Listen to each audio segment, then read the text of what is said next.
안녕하십니까. 한상영TV 한상영의 시사포커스. 오늘 제 4탄. 참 주제가 그렇죠. 미안하다, 고맙다,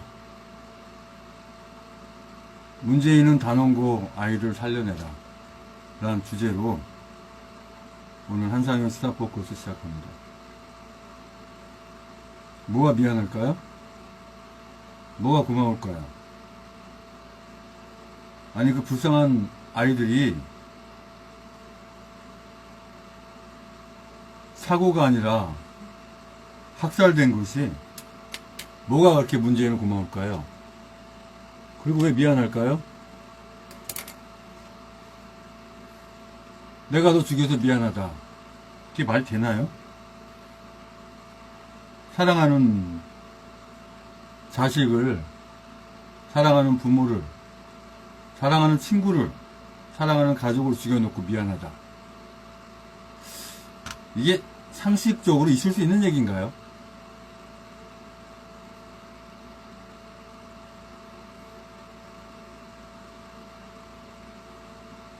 그리고 고맙대요. 뭐가 그렇게 고마울 거야? 대통령 되게 할 수 있는 그 길을 그 아이들의 죽음으로 할 수 없기 때문에 좋다는 건가요?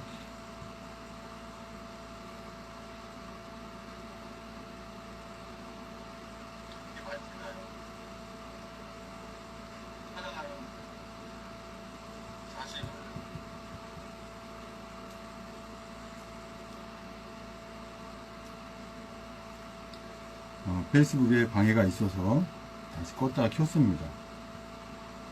페이스북 코리아에 좌파 관리자의 방해가 있어서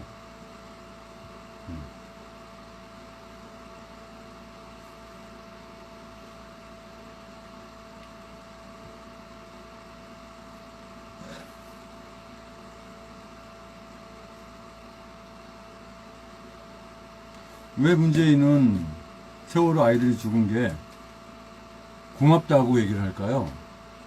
왜 미안하다고 얘기할까요? 이 문재인 단원고 아이들 살려낼 수 있을까요? 근데 왜 살려내지도 못하는데 왜 아이들을 살려내라라는 주제를 달았을까요? 죽은 아이들을 살려낸다는 건 불가능하죠. 그런데 왜 제가 억지를 부리는 건가요? 단원고 아이들 살려내라. 단원고 아이들을 살려내지는 못하죠. 그러나 그 아이들의 죽음이 헛되지 않으려면 문재인이가 지금 적화돼 내려와야 되는데 이자는 결코 거기서 내려올 생각이 없는 자이죠. 왜? 이 정신적으로 또는 지적으로 장애가 있는 부류가 바로 공산주의입니다. 공산당은 다 정신 이상자로 보면 돼요. 간첩이나 소위 말하자면 빨갱이 이런 부류들은 다 정신 이상자예요. 정신 이상자는 말로 해도 되지 않아요. 강권적인 게 필요한 겁니다. 끌어내려야 되는 거죠. 아니 생각 한번 해보세요. 사람을 죽여놓고 미안하다. 그 니들이 죽어서 고맙다. 이게 이해가 되는 표현입니까? 제가 어제 토요일 이 서울역과 서청대 태극기 집회 우리 천만인 무죄 석방운동본부가 주최하는 태극기 집회 이렇게 가는 길에 깜빡 모르고 제가 행진할 때 사용하는 우리 시흥시 현수막을 놓고 온 거예요. 시간은 다 돼가고 좀 늦으면은 또 오시기로 하신 분들이 만나기로 한 분들 늦지 않을까. 그냥 가자 그러다가 제 집사람이 늦더라도 가져오는 게 좋겠다 그래서 제가 택시를 왕복 타기로 하고 택시를 타고 집으로 갔다가 이렇게 현수막을 갖고 왔어요. 그런데 거기 같이 저랑 저를 태우다 주고 태워온 그 택시 기사의 말이 너무나 기가 막힙니다. 제가 택시 안에서도 그랬거든요. 문재인이가 간첩이고 빨갱이에요. 문재인이가 그래서 불쌍한 세월 아이들 다 죽였습니다. 그랬더니 그 기사분 하는 말이 너무 가관입니다. 에이, 어떻게 대통령이 그런 걸 하겠냐고. 그 얘기 들을 때 그냥 제 머리를 한 대 맞는 기분이 들더라고요. 세상에. 요즘 택시 기사님들 웬만하면 거의 다 깨어있고 다 아시거든요. 그런데 아직도 이런 사람이 있다는 게 기가 막힌 거예요. 그래서 안 되겠다. 그래서 한상영의 시사포커 제 4탄으로 오늘 제 4탄으로 미안하다, 고맙다, 문재인은 단원고 아이들 살려내라는 주제로 시사포커스를 하게 됐습니다. 원래는 언제 해야 될지 저 생각을 못했어요. 어차피 그 불쌍한 세월호 아이들을 학살해서 정권 빼앗은 것에 대해서 이슈를 가지고 계속 방송을 해야 되는 것은 맞는데 어떤 마음으로부터의 감동이 안 왔고 무엇을 주제로 해야 될지 생각이 안 났더랬어요. 그랬는데 그 버스 기사 그 택시 기사의 그 말을 듣고 너무나 기가 막힌다 이거는. 이럴 수가 있는가. 그런 생각이 들어서 부랴불 오늘 제 4탄을 시작하게 된 겁니다. 사실 부연 설명 필요가 없어요. 문재인이 세월호 아이들 죽였냐 안 죽였냐 물어볼 필요가 없어요. 죽였으니까. 이게 아니라면 저를 고소하라 그러세요. 무고죄로. 기꺼이 들어갈 수 있으니까. 이미 뭐 목숨 걸은 거, 감옥 가는 거, 사형당하는 거, 뭐 학살 당하는 거. 세월호 불쌍한 아이들도 그렇게 죽었는데 저라고 못 죽겠습니까? 목사가 더군다나 현재 제 소속이 있죠. 저 당직이 있습니다. 대한애국당, 경기도당, 기독교위원회 위원장, 목사로서 이 나라를 위해서 왜 못 죽겠습니까? 저야 영광이죠. 해보란 말입니다. 아니면 무고죄로 고소하라 이거예요. 문재인이. 애들 안 죽였으면. 자, 오늘 이 내용을 좀 이제 한번 자세히 보기를 원합니다. 세월호 기획살인한 내용. 네. 저도 참 몇 달 동안 3년 가까이 여러 가지 많은 내용들을 접하고 수집하고 보고 듣고 익히고 한 내용들이 굉장히 많습니다. 이런 자료를 제가 보여드리지 않고도 얼마든지 저는 쭉 말씀드릴 수 있지만 우리는 증거자료 좋아하잖아요. 그죠? 확실히 그런 것들이 있는가 보면서 하자 이거죠. 자, 실질적으로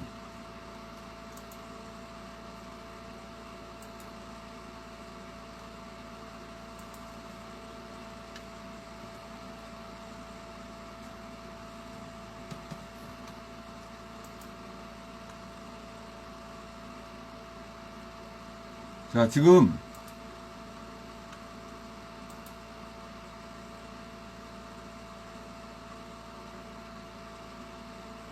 실적으로 이제 그 소리가 나야 되니까 제가 이걸 이용해서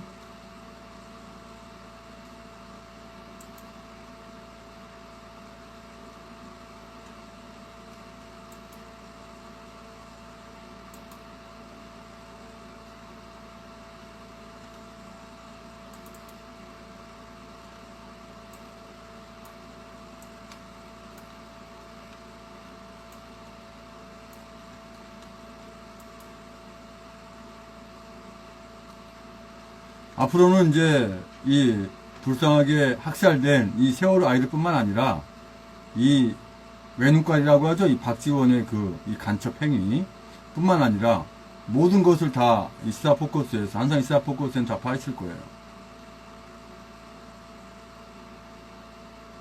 사람이 있잖아요.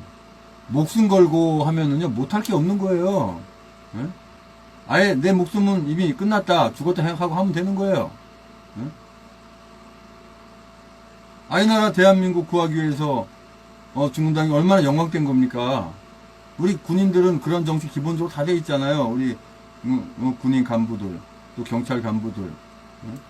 오히려 지식인층이 법조계나 이런 국회나 이런 지식인층이 오히려 이런 게 더 약하지. 예?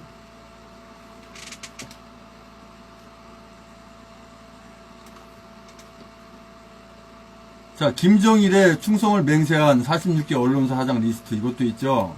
이거 하게 되면 지금 시간이 없어요. 다음에 할 거고요. 그 다음에 김대중의 정몽현 살해 내막. 김대중이가 왜 정몽현을 살해했을까? 그런 내용 앞으로 해나갈 거고요. 또 김대중 간첩과 김정일 차 안에서의 밀담, 녹취 음성 내용 우리 다 들었잖아요. 알잖아요. 근데 이런 내용을 모르는 분도 있어요. 자, 오늘은 역시 세월호 기획살인 스토리에 대해서 한번 보겠습니다.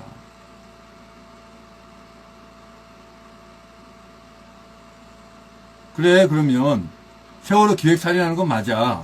근데 문재인은 아니다. 그렇게 할 수가 없죠. 응? 아니, 기획살인해서 왜 아이들을 죽이고 그 최고의 수혜자는 누굽니까? 가장 득을 본 사람이 누구예요? 문재인 아니에요? 그러니까 문재인이가 고맙다 그러잖아요. 응? 미안하다 그러잖아요. 자기 스스로 내가 세월호 아이들, 단원고 아이들 다 죽였다 고백하는 거 아닌가요? 아니면 날 무고죄로 누리니까는요. 응? 김일성, 주사파, 친북, 빨갱이. 자, 시간이 좀 걸리더라도. 자, 이 영상 한번 보겠습니다. 긴급특보. 물 헤치며 유유히 전진하는 세월호 괴물 잠수함. 자, 보겠습니다. 유튜브 그대로.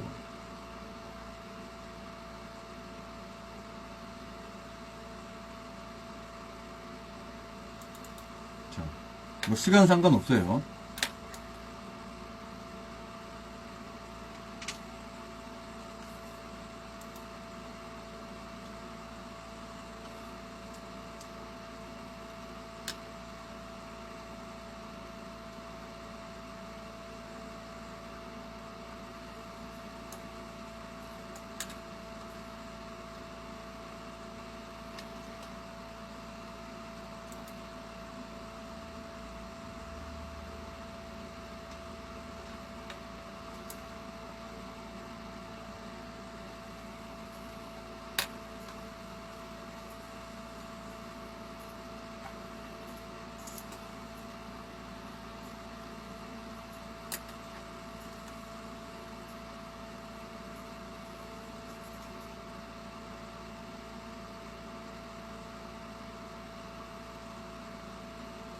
물 헤치며 유유 전진하는 세월호 괴물 잠수함.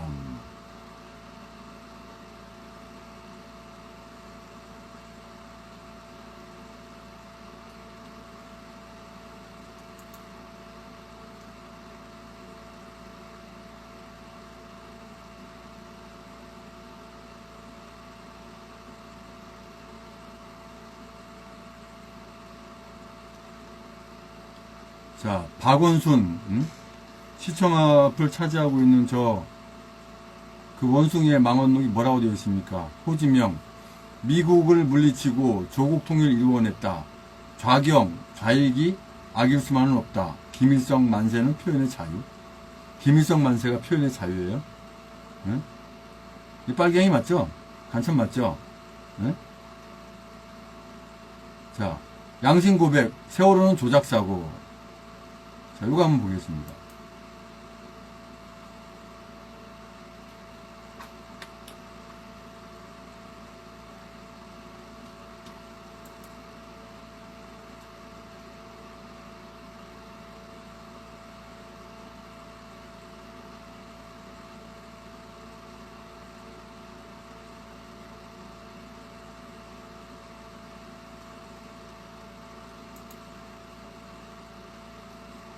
오늘 1월 8일 오후 너무나 충격적인 내용의 카톡을 하나 받았다. 충격 증언.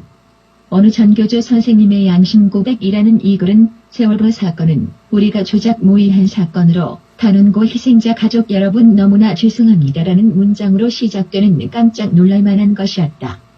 세월호 사고 당시 단원고에 근무하고 있던 전교조 선생이 북한의 남조선 파괴처로부터 무종의 지령을 받고 지침에 따라 움직이게 된 대략적인 내용을 전하며 자신들이 저지른 너무나 비극적이고 어마어마한 사고에 너무 무섭고 오금이 저려 지금까지 죄책감 속에서 살아왔다고 고백했다. 그는 전교조를 말살하려는 박근혜 정부를 말살하기 위한 방편으로 사건이 기획됐다고 했다. 사건을 기획 추진할 때 전교조 선배가 희생의 제물 없이는 성공할 수 없다는 말로 채찍질했고 그 일에 가담한 전교조 선생들의 눈빛이 너무나 무서웠다 실토했다. 충격 증언. 어느 전교조 선생님의 양심 고백. 세월호 사건은 우리가 조작 모의한 사건으로 단원고 희생자 가족 여러분 너무나 죄송합니다. 우리 전교조는 전교조를 말살하는 박근혜 정부를 말살하기 위해 기획한 사건입니다. 박근혜 정부의 교육부 시책인 시험을 거부하기로 학생들을 꿰어 현장 체험 학습이라는 명목으로 어린 학생들을 유혹하여 현장 체험을 가기로 결정하였습니다. 정해진 해운사와도 선박의 승무원 및 선장 탈출도 미락을 하였습니다. 진도, 해경과도 구조 시점 구조에 대하여 미락을 하였습니다. 무섭고도 중요한 것은 북한의 남조선 파괴처와 무종의 지령을 받았습니다. 북으로부터 배 한 척에 모든 인원을 다 승선시키라는 지령을 받았습니다. 현장 체험학습 가는 당일 학생들이 승선하기 전날 선사직원 퇴근 후 타고 갈 선박의 화물을 과적했다는 사실을 알고 너무나 무서웠습니다. 꼭 한다면 선박 2대에 나누어 승선해가라는 지시도 거부했습니다. 우리 전교조 선생들은 서로를 감시하는 눈빛이었습니다. 나는 마음속으로 그래도 사고만 나지 않기를 기원했습니다. 학생들을 보내고 학교로 돌아왔습니다. 사고가 났다는 소식에 몇몇 전교조 선생들은 당황하는 기색이 보였습니다. 사고가 북의점 수정에서 발사한 어뢰라는 말이 들렸습니다. 무서워서 오금저려. 전교조 선생들 눈빛이 너무나 무서웠습니다. 그 다음 선장 승무원 탈출 구조 등 과해, 경에 대하여는 말하지 않겠습니다. 선장 승무원이 해경집에 은신했다는 것은 말하지 않겠습니다. 이제가 제죄책함으로 살아왔습니다. 전교조 모 선배, 가 희생의 죄물, 이업, 이는 성공할 수 없다는 말로 채찍질하였습니다. 단원고 회생 학생 가족 여러분에게 무슨 말로 용서를 빌어도 한이 풀리겠습니까?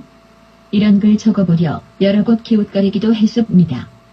이제 용기 내 어조금이라도 밝히기 위하여 이 글을 적습니다. 죄송합니다. 이 글 출처는 미국 LA에 있는 교포 언론인 배부전 씨가 대표로 있는 인터넷 미주통일신문의 2017년 1월 7일자 신문의 게시판에 실린 것이다. 미주통일신문은 이 글을 실은 뒤 끝에 다음과 같은 설명까지 달았다. 너무나 충격적인 양심 고백 기사라 믿기지도 않고 아직 진위 여부도 확실히 알 수 없지만 대한민국 현대사의 굵직굵직한 사건의 배후엔 북괴가 깃든 사건은 한둘이 아니기에 충분히 심증이 가는 증언이라고 볼 수 있다고 했다. 나도 이 신문의 신중한 태도를 이해한다. 그러나 이 글을 쓴 선생님은 이런 식으로 끝내고 말 일이 아니다. 선생은 지금의 남북관계에 있어서 역사에 기록될 만한 중대한 사건을 알고 있으며 그 사실을 분명히 역사에 남기는 일이야 말로 하늘이 주신 특별한 사명임을 알아야 한다. 당신이 알고 있는 사실을 솔직히 털어놓고 역사에 남기는 일은 300여 명의 희생자와 유족들에 대한 속죄이며 북한의 악랄한 대남 적화 공작과 비뚤어진 전교조에 대한 고발이다. 건전한 양식을 가진 대한민국 국민으로 다시 태어나 떳떳하게 살 수 있는 길을 여는 것이다. 이제 용기를 낸 이상 한 인간에게 주어진 역사적 사명과 하늘이 당신에게만 주신 큰일을 하시기 바란다. 얼마나 보람있고 영광된 일인가? 경찰, 검찰, 국정원 등 수사기관의 사실대로 털어놓고 적극적으로 수사에 임한다면 전국민적 지지와 후원, 법의 너그러운 조치도 있을 것이다. 북한은 1968년 1월 21일 청와대 기습 사건을 일으켜 대통령을 시해하려고 했다. 1976년 8월 18일에는 판문점에서 미군 장교 2명을 도끼로 살해한 도끼만행을, 1980년 5월 18일에는 600여 명의 게릴라를 침투시켜 광주 사태를 일으켰다.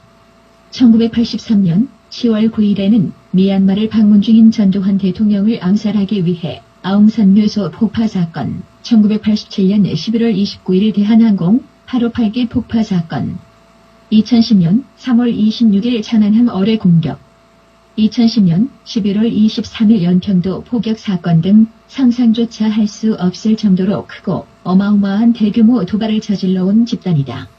지금까지 틈만 있으면 바다든 육지든 국내외든 가리지 않고 대형 사건 사고와 심지어 대통령 암살 시도에 이르기까지 무슨 일이든 저질러온 북한으로서 남한에 있는 동조 세력이라면 누구와도 손잡고 무슨 짓인들 않겠는가?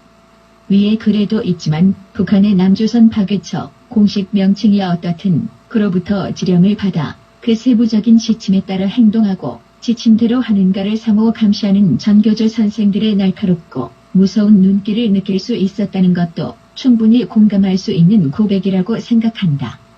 배를 전복시키기 위해 선박회사 직원들이 퇴근한 뒤 화물을 과적시키도록 할 것, 승선 인원을 초과시켜 모두 한 배에 태울 것, 배가 기울 때 승객들은 나오지 못하게 하고 선장과 선원들만 도망쳐 나올 것 등을 세부 지침으로 지령을 내렸을 가능성은 무자비한 북한으로서 얼마든지 할 수 있는 일이다.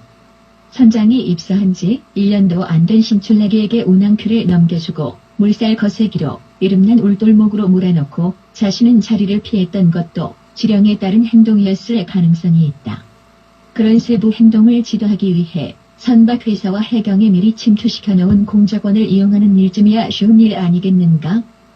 어떻든 수사당국은 전교조 교사의 양심선언을 귓전으로 흘려들을 것이 아니다. 국가 안위의 항방을 결정짓는 중대한 실마리로 보고 혼신의 노력을 다해 반드시 뜻있는 성과를 거두기 바란다. 자, 이렇게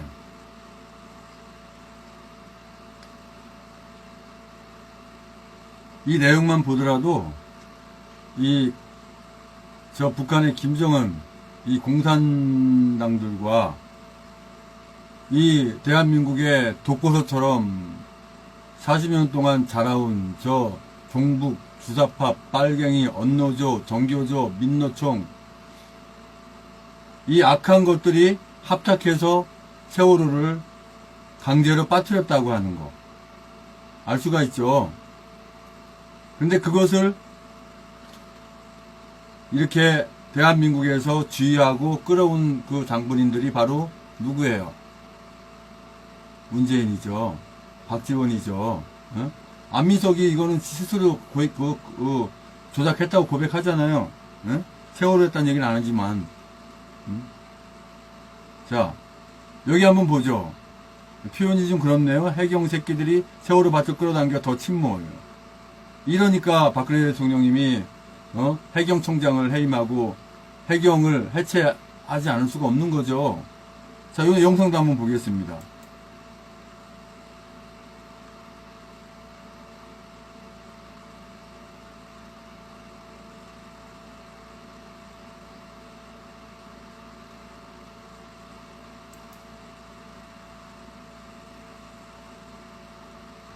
자, 그럼 많은 사람들을 그냥 경악하게 했던 이 해경인가요?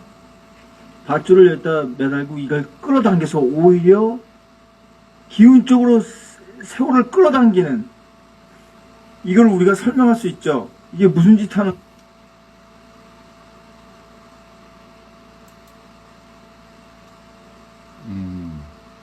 이게 건지. 잠깐요. 네? 우리 끌어당긴다 이 말은 있잖아요. 더 기울게만. 잠깐요. 다시 해야 돼요.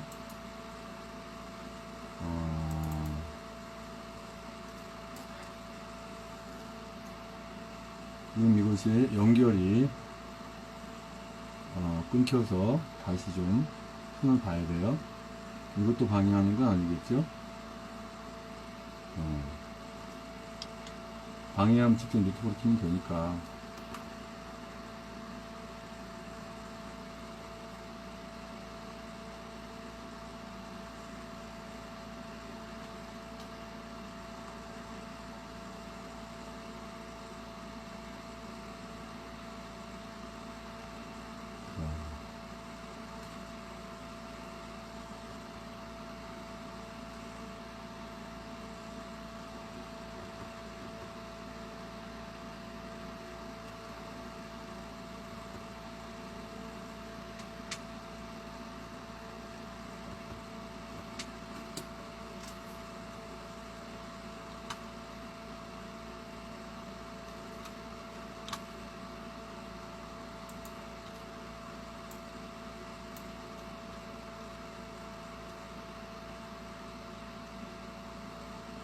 자, 이 내용을 다시 보겠습니다. 처음부터 다시 드릴게요. 처음부터 다시.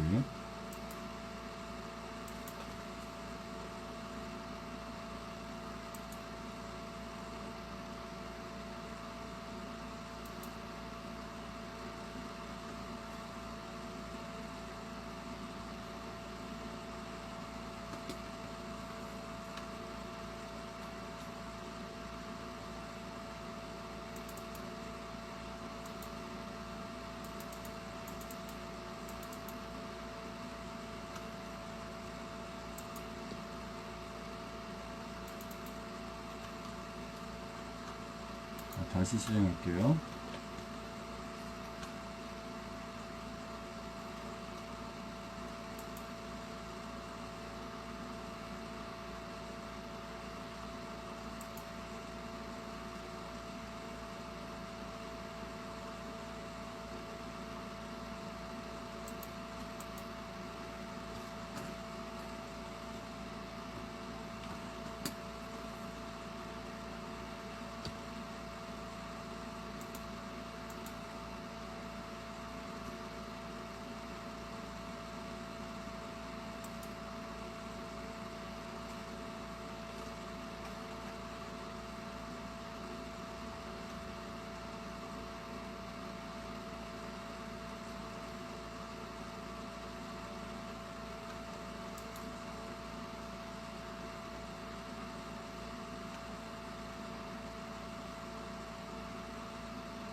자, 그럼 많은 사람들을 그냥 경악하게 했던 이 해경인가요? 밧줄을 여기다 매달고 이걸 끌어당겨서 오히려 기운 쪽으로 세월을 끌어당기는, 이걸 우리가 설명할 수 있죠. 이게 무슨 짓 하는 건지. 예? 우리 끌어당긴다 이 말은 있잖아요. 더 기울게 만든다는 거거든요. 예? 더 기울게 만들면 이 분명히 어떤 지시를 받아서 이미 세월호의 그 상처들은 이쪽이 벌써 잠겼는데도 잠겼다고.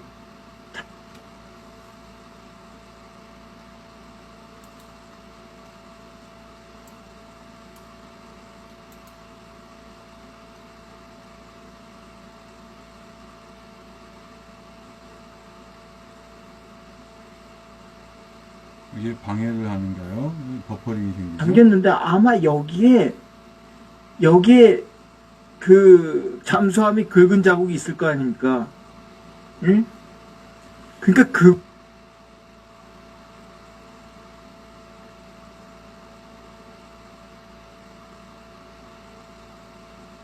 그걸 제 생각에는 숨기려고 많이 잠겼는데도 아마 지시를 그렇게 얘네들은 그냥 시키는 데만 그냥 하는 애들이니까 위상부에서 그렇게 시킨 것 같아요.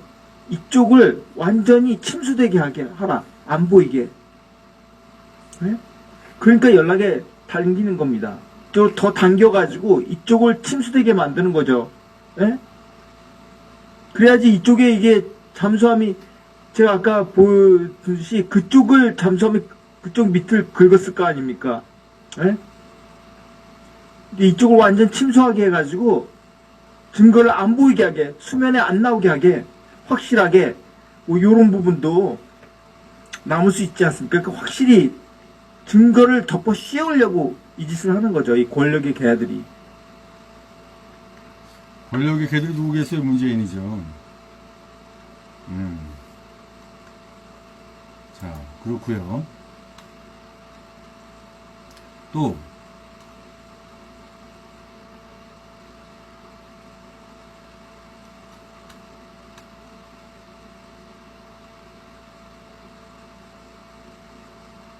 세월호 조타수의 양심 고백이에요.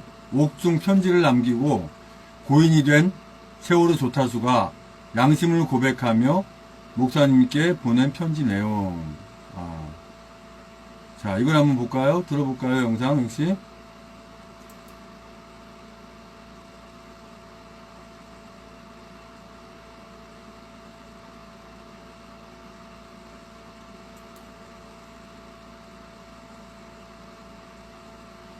다시 세월호 얘기입니다. 우리가 잘 알다시피 세월호는 기울기 시작한 지 101분 만에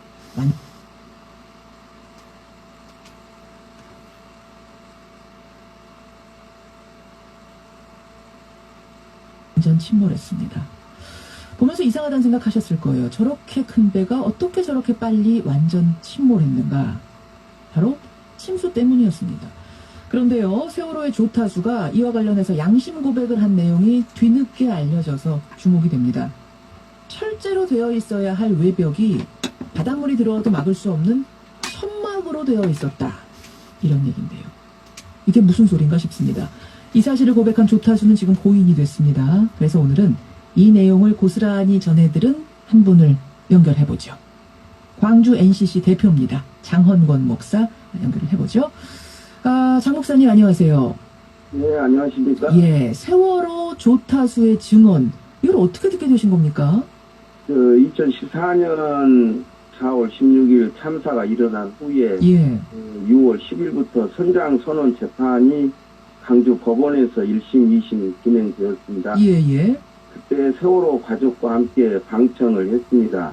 방청하는 과정에서 희생자 가족들이 힘들어하는 모습을 보면서 예. 피고인들이 양심선언을 하면 어느 정도 진실이 밝혀지지 않겠는가 하는 생각을 했습니다. 배에 대해서 가장 잘 알고 있고 상황에 대해서 가장 잘 알고 있는 사람들이 배에 탔던 사람들일 테니까. 네. 예. 그래서 그분들에게 이제 2014년 10월 13일 날 그 강주 교도소로 편지를 보냈습니다. 뭐라고요? 그 양심 선언과 좀 진실을 밝혀달라는 내용으로 네, 편지를 보냈는데 이제 처음에는 반응이 없다가 예. 천장과 부관장 등 5명은 수치인 거절로 반송이 되었어요. 예. 그리고 이제 한 달 후에 2분이 답장을 보냈습니다. 2분이. 네, 2분 중에 한 분이 바로 이렇게 그 편지 내용에 양심 고백이 무엇인지는 모르지만 제가 생각하고 조사 과정에서 밝혀지고 있는 사실과 다른 것이 없습니다 하고 보내온 내용입니다. 그렇게 되는 거군요. 바로 그게 이 조타수의 편지. 근데 지금은 이분이 돌아가셨어요? 네, 어떻게 된 겁니까? 입니다. 그 폐암으로 폐암으로. 네. 그럼 수감 생활을 하다가 중간에 발병해서 형이 집행정지된 것이죠. 병이 집행정지되고 돌아가시고. 네, 이분이 보내온 편지, 그 증언 내용을 보니까 이런 내용이 써 있습니다. 세월호 2층 화물칸 하층부 외벽이 철제가 아니라 천막이었다. 그렇다 보니까 바닷물이 들어와도 막을 방법이 없었다. 저는 근데 이걸 읽으면서 이해가 안 갔던 게 하층부의 화물칸 하층부의 외벽이라면 바닷물과 닿는 그 외벽을 말하는 겁니까? 네. 그게 어떻게 상식적으로 그게 천막일 수가 있습니까? 그 세월호 선미를 이제 시데크라고 하는데 예, 그 화물칸 2층에 예, 주차 공간이 있습니다. 이분의 이야기에 의하면 예, 그 주차 공간 외벽에 철제가 아니고 천막으로 개조가 되어 있다는 것입니다. 자, 여러분 그럼 그림을 좀 상상해 보세요. 그러니까 배가 쭉 길게 있고 A구역, B구역, C구역, D구역, E구역 이렇게 나눠져 있는 거죠. A데크, 네. B데크, C데크 이렇게 쭉 나눠져 있고 그 중에 가운데 부분 C데크에 자동차를 주차하게 돼 있는데 1층, 2층으로 나누어져 있고 그 중에서도 2층 부분의 외벽이 천막으로 돼 있었다. 네. 그럼 평소에 다닐 때는 이 부분은 바닷물과 닿지 않는 모양이군요. 좀 높아서. 그렇게 상식적으로 생각이 되는데 천막으로 되어 있기 때문에 어느 정도 배가 기울었을 때 예. 기울었을 때는 상당한 물이 그 부분을 통해서 유입이 되었다. 이런 내용이거든요. 이제 배가 무트로 올라와서 조사를 하면 더 정확히 알 수 있겠습니다만 일단 이 조타수의 고백에 의하면 그 부분은 아마도 그러니까 우리가 생각하는 뭐 이런 얇은 천이 아니었겠지만 무슨 뭐 비닐 같은 천 뭐 이런 것으로 되어 있었고 네. 평소에는 바닷물과 접촉 없이 다녔더라도 이렇게 위급한 상황, 바닷물에 의해서 기울어지는 상황이 됐을 때는 그쪽이 이 물과 닿았을 거고 순식간에 물이 유입됐을 수 있다. 이렇게 추정 가능하군요. 네. 야, 아니 이제야 좀 뭔가 꽤 맞춰집니다. 어떻게 그렇게 큰 배가 그렇게 빨리 침몰했나 했는데 순식간에 바닷물이 유입될 수밖에 없네요. 네. 그런 의미에서 상당히 설득력 있는 이야기다 이렇게 볼 수가 있죠. 그래요. 근데 철제가 아니라 천막으로 배 외벽이 되어 있어도 이게 법적으로는 문제가 없었을까요? 근데 설계 도상으로도 이제 철제로 막혀 있어야 하는 부분이라고 이야기합니다. 예. 설계 도상으로도 그때 천막으로 되어 있다는 것이 잘 이해가 안 되는 부분이죠. 아마 중간에 뭔가 개조하고 이렇게 많이 하지 않았습니까? 이 배 불법으로. 그 과정에서 혹시 이쪽도 건드린 것이 아닌가 추정 가능하네요. 네. 예. 생각해 보면 말입니다. 지난해 9월에 그 세월호 특조위 공개 청문회 있었잖아요. 예. 그때 이상갑 교수, 전문가분이 어떤 말을 했냐면 화물칸 선미 전체에 걸친 초등학생 신장 정도의 큰 계고부를 통해서 엄청난 해수가 유입됐다. 그래서 급격히 전복된 걸로 보인다. 이런 조사 결과를 밝힌 게 있습니다. 예. 결국 초등학생 키 정도의 큰 계고부라는 게 이 천막 부분이 아닐까. 또 이렇게 추정이 가능하네요. 그런 맥락으로 보면은 충분히 설득력 있다 이런 생각을 합니다. 예. 예. 가능하고 또 아니면은 뭐 지금 저 선미 부분은 램프 얘기가 나오는데 그 예. 램프를 통한 건 아닌가. 또 이런 생각도 가능하고. 이분이 또 다른 어떤 그 원인의 나름대로 여러 가지 문제를 이야기해 주셨거든요. 조타수가 보낸 편지 말씀하시는 거예요. 예. 다른 내용은 뭐가 써 있었습니까? 선수의 그 우연 램프도 제거가 이게 작동을 안 하니까 됐다. 계속 그리고 4층에 중층 문제도 있다. 좋다.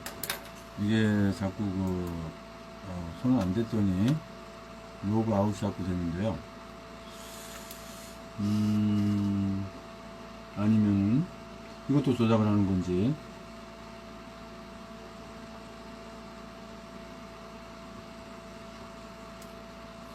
자꾸 끊겨요.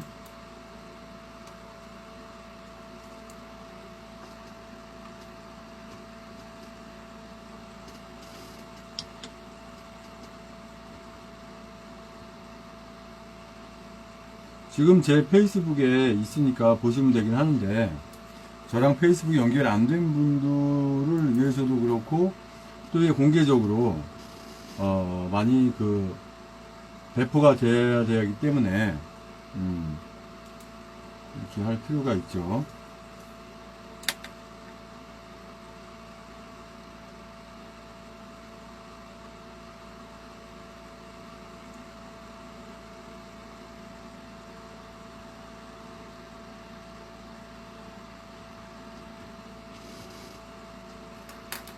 아니, 세월호 뭐 조사한다고 뭘 조사한 거예요?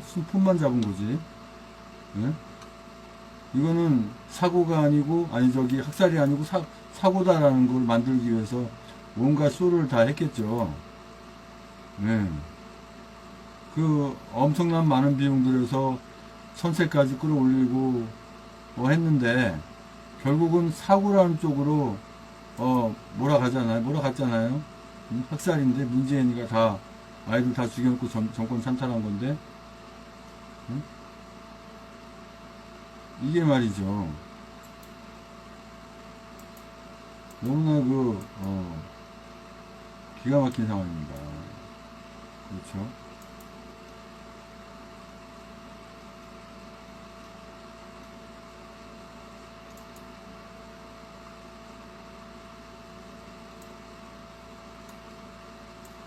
계속 이어서 제가 자꾸 얘를 뭘 해야겠네요. 안 했더니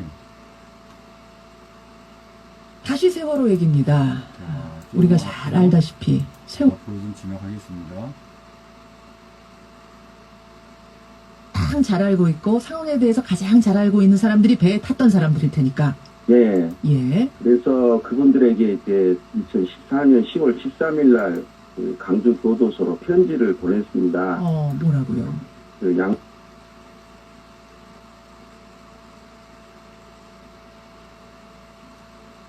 양인들이 양심 선언을 교도소로 편지를 보냈습니다. 뭐라고요? 양심 선언과 좀 진실을 밝혀달라는 내용으로 편지를 보냈는데 이제 처음에는 반응이 없다가 예. 천장과 부관장 등 5명은 수치인 거절로 반송이 되었어요. 예. 그리고 이제 한 달 후에 2분이 답장을 보냈습니다. 2분이. 예, 2분 중에 한 분이 바로 이렇게 편지 내용에 양심 고백이 무엇인지는 모르지만 제가 생각하고 조사 과정에서 밝혀지고 있는 사실과 다른 것이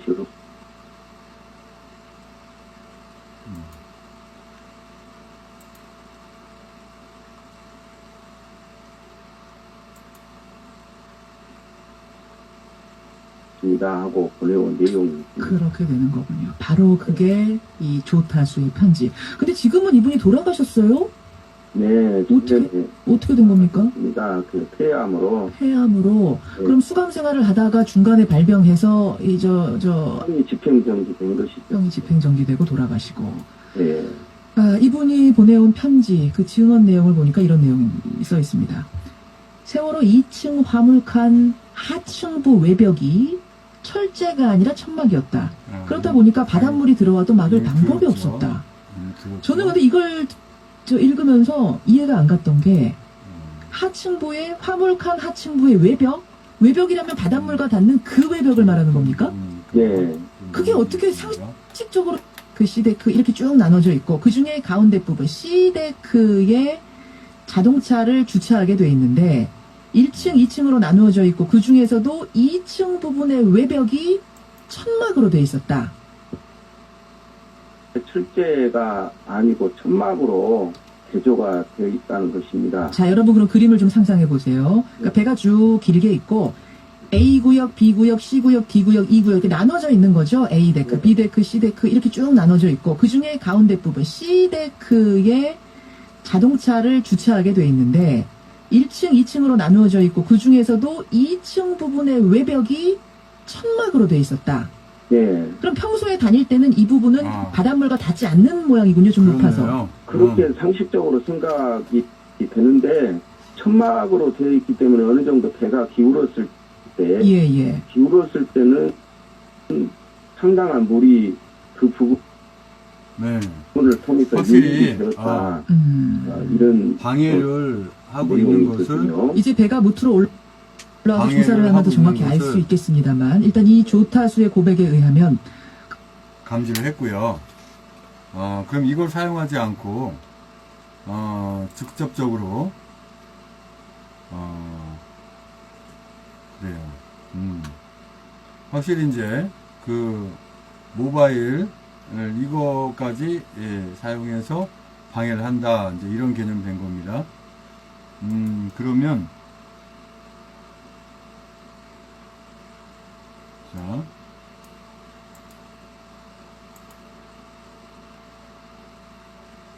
직접적으로 아예 노트북에서 실행을 하겠습니다.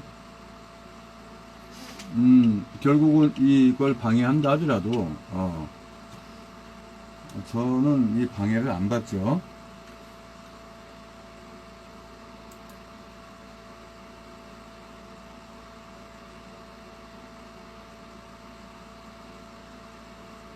좀 편리하게 하기 위해서 모바일 저거를 사용했는데 저걸 방해하는 것 같아요. 이제 이거 방해하려면 서버를 방해해야겠죠.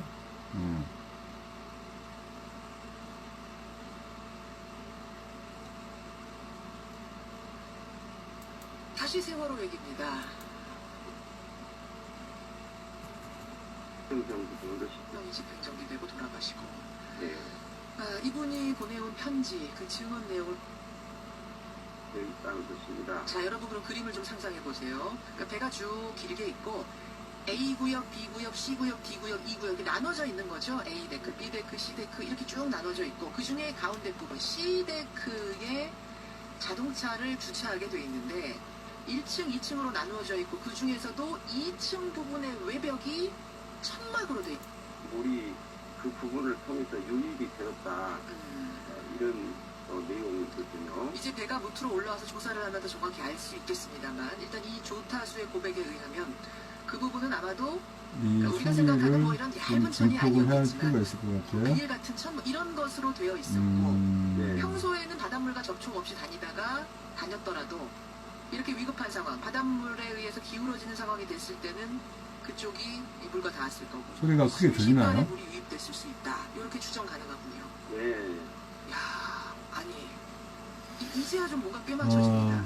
어떻게 그렇게 큰 배가 그렇게 그러면- 빨리 침몰했나 했는데 순식간에 바닷물이 유입될 수밖에 없네요. 네. 그런 의미에서 상당히 설득력 있는 이야기다. 자, 여기서 직접적으로 화면을 저걸로 한번 보여주지 못하죠. 그렇구나. 급하게 뭐 변경을 좀 해야 될 것 같은데요.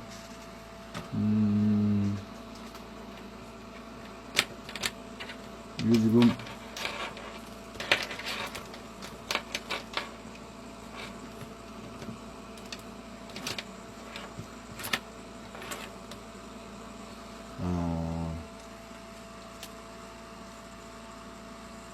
네, 그것까지 방해를 할 줄은 몰랐네요. 노트북 소리가 너무 작아서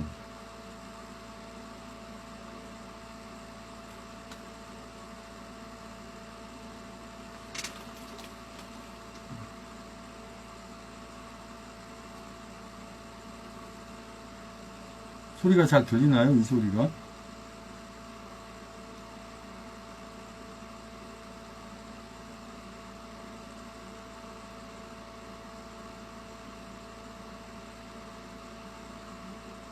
일단 들리는 것 같기도 하고요. 그냥 진행해 볼게요.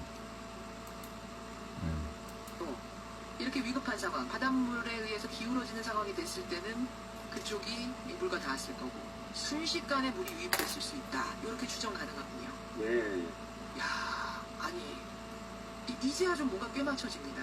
어떻게 그렇게 큰 배가 그렇게 빨리 침몰했나 했는데 순식간에 바닷물이 유입될 수밖에 없네요. 네. 그런 의미에서 상당히 설득력 있는 이야기다. 이렇게 볼 수가 있죠. 그래요. 근데 철제가 아니라 천막으로 배 외벽이 되어 있어도 이게 법적으로는 문제가 없었을까요? 설계 도상으로도 이제 철제로 막혀 있어야 하는 분이라고 이야기합니다. 예, 예. 설계 도상으로도 그때 천막으로 되어 있다는 것이 잘 이해가 안 되는. 아마 중간에 뭔가 개조하고 이게 많이 하지 않았습니까? 입에 불법으로. 그 과정에서 혹시 이쪽도 건드린 것이 아닌가 추정 가능하네요. 네. 예. 생각해보면 말입니다. 지난해 9월에 그 세월호 특조위 공개 청문회 있었잖아요. 예. 근데 이상갑 소리가 잘 들리나요? 어떤 말을 했냐면 화물칸 선미 전체에 걸친 초등학생 신장 정도의 큰 계구부를 통해서 엄청난 해수가 유입됐다. 그래서 급격히 전복된 걸로 보인다. 이런 조사 결과를 밝힌 게 있습니다. 예. 결국 초등학생 키 정도의 큰 계구부라는 게 이 천막 부분이 아닐까. 또 이렇게 추정이 가능하네요. 그런 맥락으로 보면은 충분히 설득력 있다 이걸 생각을 합니다. 예, 예. 가능하고 또 아니면은 뭐 지금 저 선미 부분에 램프 얘기가 나오는데 그 예. 램프를 통한 건 아닌가. 또 이런 생각도 가능하고. 그 이분이 또 다른 어떤 그 원인의 나름대로 그 여러 가지 문제를 이야기해 주셨거든요. 조타수가 보낸 편지 말씀하시는 거예요. 네. 다른 내용은 뭐가 써 있었습니까? 선수의 그 우연 램프도 제거가 됐다. 그리고 4층에 증축 문제도 있다. 조타수와 항해사가 당시 서로 어떤 이야기를 나눴는데 예, 예. 누구도 그 내용을 알 수가 없다. 이런 이야기 등등 또 뿐만 아니라 이분이 또 나름대로 현장에게도 배가 넘어가니까 고함을 치면서 예, 예. 빨리 조치를 하라고 하지만 그냥 끄다만 보면서 안일하게 대처를 하는 그런 모습도 이야기를 해주셨고 예. 그리고 이제 이런 이야기가 이제 이미 재판 과정에서 밝혀진 것인데 예, 예. 그 세월호 부근의 유조선인 불라이소가 있었죠. 그래서 퇴선만 하면 다 구조하겠다.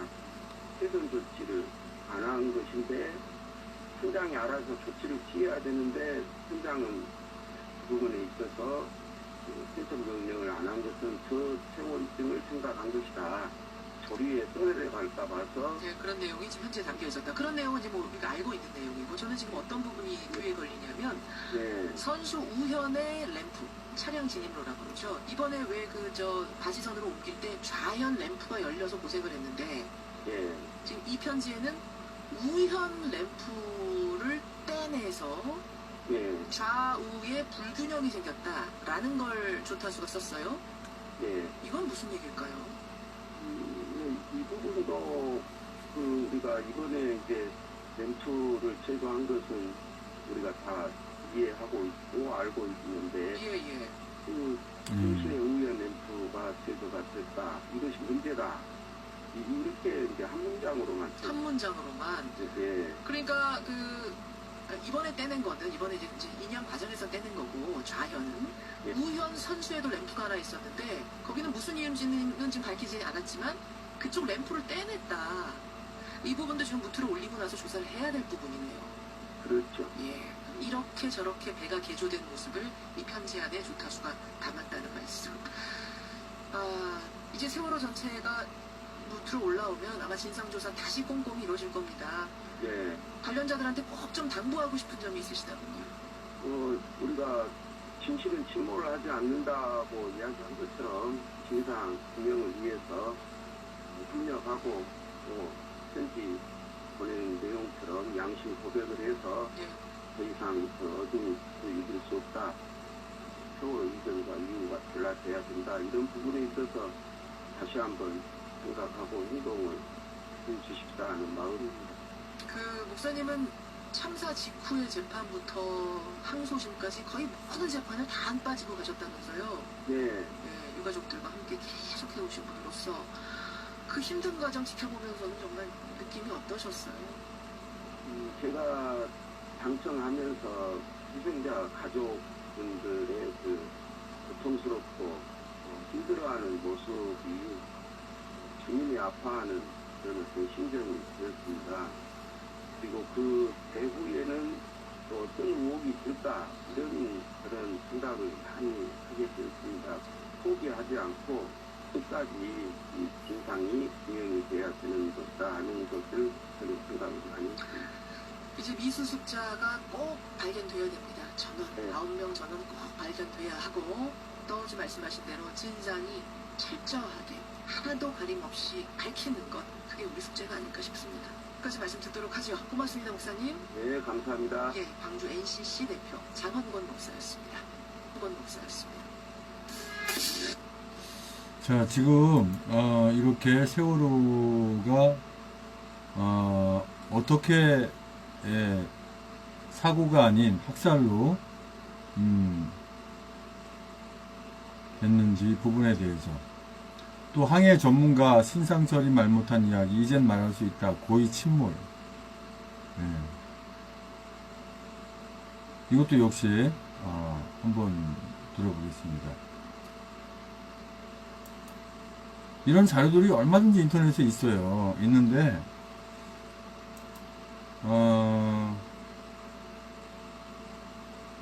이제는 이 문재인이가 이 세월호 참사와 사태여서 관련해서도 일부 해양 사건인데 말이죠.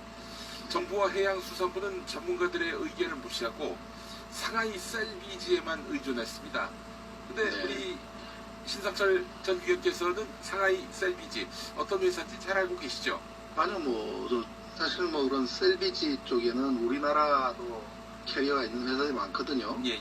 우리나라 조선남국 아닙니까? 예. 해난에 대한 대응할 수 있는 그런 노하우나 또 캐리어가 상당히 많은 회사가 많습니다. 예. 그럼에도 불구하고 중국에 있는 셀비지 회사를 굳이 계약을 해야 되는 것도 이해를 할 수가 없는 일이고요. 아무래도 그거는 정부의 입김대로, 정부의 의도대로 어떤 보안적인 측면이라든지 그런 측면에서 계약이 맺어진 거 아닌가 하는 생각을 할 수밖에 없습니다. 아, 그렇군요. 지난해 6월에 사실 인양을 시도했었어요. 해상 크레인과 부력들을 사용한 방식이었는데 네. 그 당시 전문가들은 이래서는 실패할 확률이 높은데 라고 우려했었는데 말이죠. 그때 그런 식으로 인양하려 했을 때 어떤 생각이 드셨습니까? 이 내용이 사실 저도 이제 지금 거의 한 40분을 들어야 할 내용이거든요. 제 페이스북에 보면 그 자세한 내용들 나와 있으니까 그 내용을 클릭해서 한번 보시죠. 제가 쭉 올려놨죠. 네. 자, 여기 한번 읽어보죠. 자, 나는 세월호의 사건으로 온 세상이 시끄러울 때 세월호 괴담을 함께 들으면서 국정원이 세월호 침몰을 유도했다느니 미국의 잠수함과 충돌하였느니 하는 수많은 목소리를 들어봤다. 그러면서 온 세상을 시끄럽게 하는 304명이 죽은 세월호 사건이 2년을 끌어갔다. 그리고 그때 맞추어 세월호 7시간의 괴담이 청와대를 공격하게 만들었고 지금까지 모든 박근혜 대통령에 대한 하야 및 탄핵 요구 집회에 빠짐없이 등장한다. 많은 국민들은 단순한 해상 교통사고라고 생각하는데 한쪽에서 이것으로 정부를 마비시키려고 들고 박근혜 정부를 끝내게 하려고 하였다. 그러나 단순한 해상 교통사고라 보기에는 너무 해석하기 어려운 부분이 있었고 그렇게 더럽게 꼬여 있어서 해석하기 어려운 부분이 많아서 아주 나빴다. 세월호 기획 학살에 대한 퍼즐이 이제 맞춰지는 것 같다. 세월호 사건이 생겼을 때 사건 진행과 구조 작업 등이 모든 것이 하나도 정상적으로 진행되지 아니하는 답답하여 모든 것이 시원하게 해결되지 아니하였고 이를 인하여 애통한 전체 국민의 신음소리가 온 세상에 들렸다. 이제 세월호 기획 학살의 퍼즐이 맞춰져서 누가 왜 어떻게 세월호를 침몰시켰으며 왜 구조를 진도에 하지 아니하고 제주에 사였는지 이 세월호 학살이 누구의 짓인지 알 수 있을 것 같다. 그래서 나는 이 세월호 학살의 궁극적인 책임을 밝힌다. 세월호 2014년 4월 15일 운행은 처음부터 침몰을 계획하고 운행을 시작하였다. 선원은 원래 선장이 아닌 대체 인력인 이준석 선장이 이 배를 이끌었고 1등 항해사 신모 씨와 조기장이었던 전모 씨는 배가 운행되던 날 처음으로 이 배를 탔던 선원이었고 이들은 누군가에 의하여 잘 기획된 세월호 승객들을 학살할 임무를 달고 맡고 이 세월호를 침몰시킬 목적을 수행하기 위하여 같이 합류한 사람들이었다고 생각된다. 이들의 목적은 세월호를 침몰시켜서 이 사회에 큰 혼돈이 오도록 계획을 하였다고 생각한다. 그것도 단원고 고등학생들이 수학 여행하는 날을 골라서 일부러 이 어린 고등학생들을 죽여서 학부모와 학교와 사회에 더 많은 파장을 일으킬 수 있기 때문에 이날 배를 침몰시킬 계획을 짜고 같이 탔다.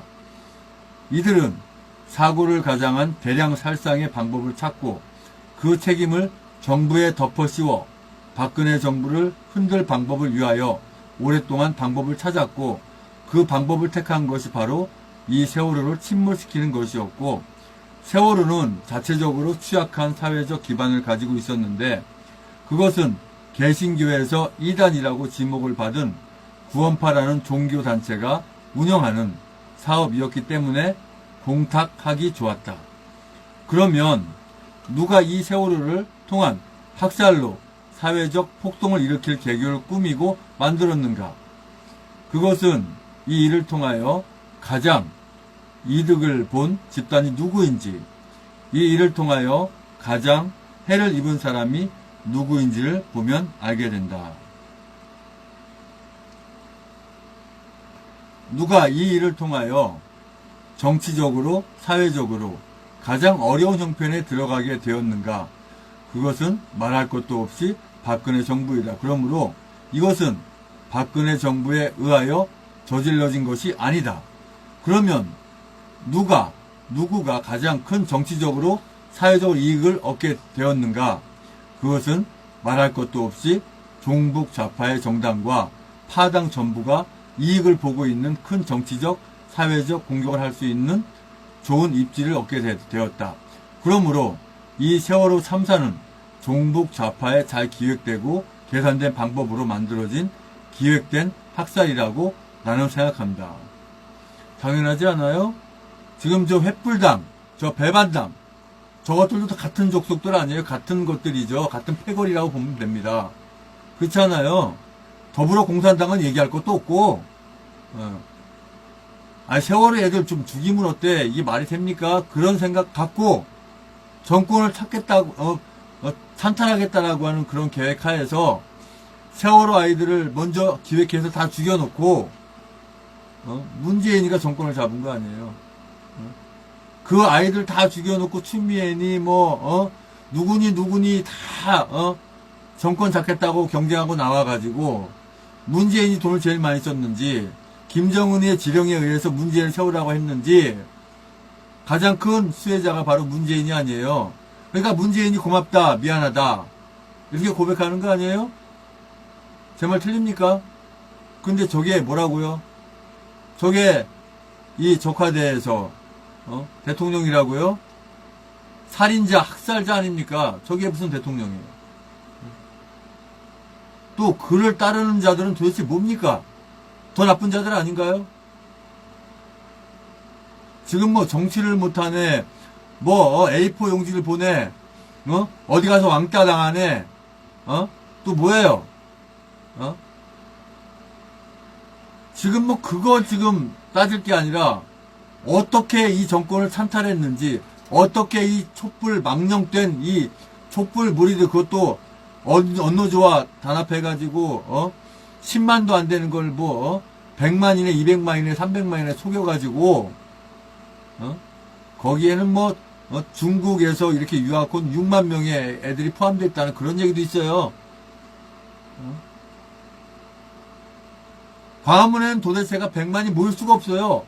광화문 서울역까지 꽉 차야 100만입니다. 그런데 광화문에 있는 것만 찍어가지고 100만이다 200만이다 촛불 민심이다 해가지고 이 언노조 쓰레기 언론들이 세월호도 전부 다 엉터리로 다 그 배우는 어디에 있습니까? 사실은 또 이제 앞으로 말씀드리겠지만 여기 그 김정인에게 충성을 맹세한 46기 언론사들 다 연관 있죠, 당연히. 김대중을, 김대중이 왜 정몽을 살해했겠어요? 그러한 모든 상황들이 다 있는 거예요. 또요. 여기 보면 굉장히 많은 자료들이 있습니다. 이거 한번 다 보세요. 이 영상은 나중에 한번 보시고요. 여기에 나와 있는 내용들만 가지고 말씀을 드릴게요. 영상 이거 다 보려면은요, 날 새고 다 봐도 못 봅니다. 제가 페이스북에 또, 이 밴드에 이거 다 퍼 날아놓을 테니까, 단톡에 다 퍼 넣을 테니까 한번 보세요. 시간 내서 한번 보시라고요. 문재인이가 어떻게 정권을 찬탈했는지 보시란 말이에요.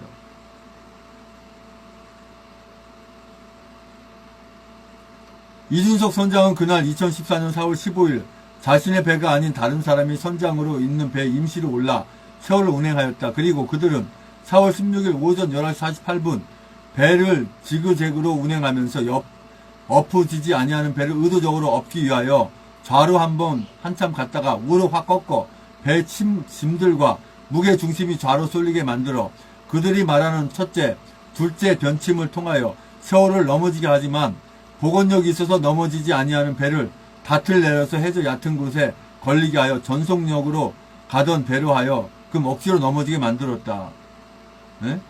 이준석 선장이 배를 넘어지게 만드는 과정을 잘 과학적으로 설명한 내용 유튜브에 다 나와 있어요.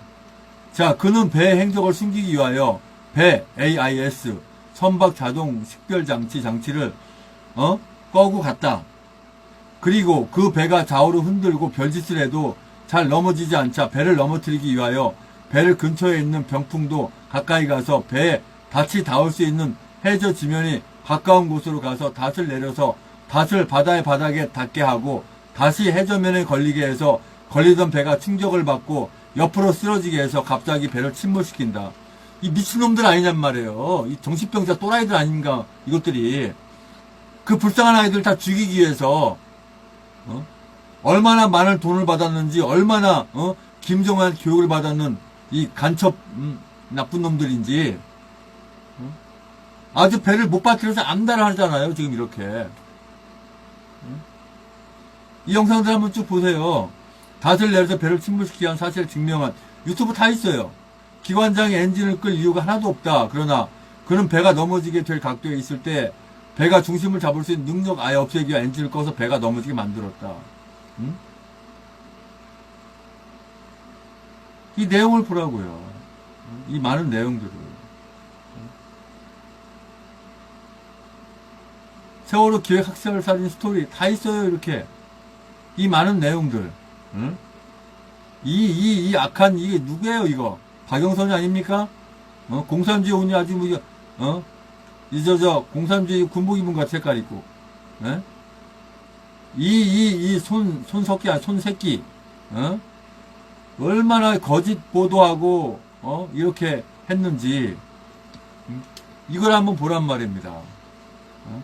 지금 1시간이 넘었는데 말이죠. 이 내용들을 볼 때, 당연히, 문재인이는 그 팽목항에 가가지고 미안하다. 니들 내가 정권 찬탈하는 데서 사용돼서 미안하다 이 얘기예요. 고맙다는 뭐예요? 고맙다는 이건 정신병자입니다. 어떻게 애들을 죽여놓고 고맙다는 표현을 합니까? 이게 정신병자 또라이 아닙니까? 문재인이? 애들 다 죽여놓고 고맙다 미안하다? 아주 피가 역류합니다 그냥.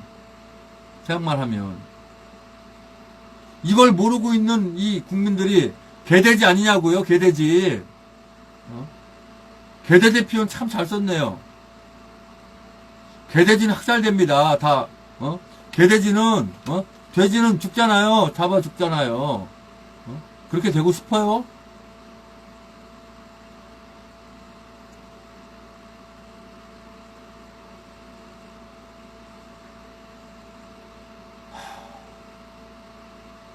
한상용의 시사포커스 제4탄 미안하다 고맙다 문재인은 단원고 아이들 살려내라 여기서 마칩니다. 고맙습니다.